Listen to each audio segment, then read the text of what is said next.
non fondées. Merci. Je donne la parole à la République de Corée. Merci, Monsieur le Président. Ma délégation saisit cette possibilité de jouir de son droit de réponse en répondant à la déclaration de la RPDC. Je me souviens très bien qu'il y a un an, ici même, dans cette salle, j'ai indiqué que les allégations de la RPDC étaient absurdes, honteuses, et surtout la situation en ce qui concerne la péninsule de Corée. Après avoir écouté avec beaucoup d'attention la déclaration de la RPDC, et après ne pas avoir entendu de changement, ma délégation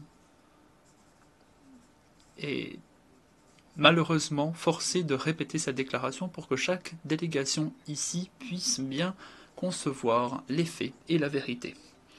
La RPDC, dans sa déclaration, a diabolisé les États-Unis et ses alliés pour justifier sa poursuite d'acquisition des armes nucléaires. En un mot, comme en mille, la RPDC cède à des allégations fallacieuses. Le problème intrinsèque, c'est que la RPDC continue d'essayer de multiplier ses essais nucléaires et de missiles balistiques violant directement des résolutions du Conseil de sécurité des Nations Unies menaçant de procéder à une attaque nucléaire préventive exacerbant les tensions en péninsule de Corée dans la région.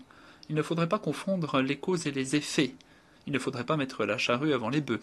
En tant qu'État responsable, il en va de notre devoir, comme chaque État membre des Nations Unies, de protéger la vie et la sûreté de nos populations face aux menaces militaires de la RPDC en maintenant un pacte de défense République de Corée, États-Unis solide. Encore une fois, contrairement à ce que revendique la RPDC, la République de Corée et sa posture de défense en collaboration avec les États-Unis, c'est une riposte face à la menace militaire de la RPDC. Dans le même contexte d'ailleurs et dans la même veine,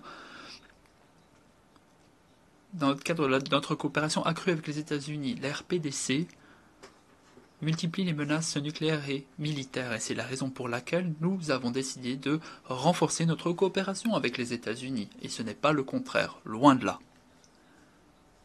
N'y allons pas par quatre chemins. Les armes nucléaires illégales de la RPDC, son programme illicite, ne permettent pas de maintenir l'équilibre des forces de la RPDC, comme l'a revendiqué soi-disant la RPDC aujourd'hui. Non.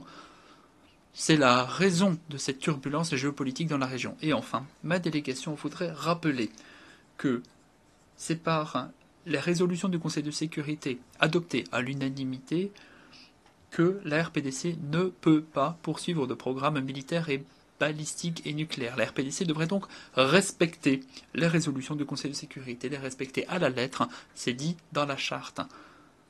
Surtout si la RPDC veut occuper un rôle responsable dans le concert des nations de l'ONU. Je vous remercie.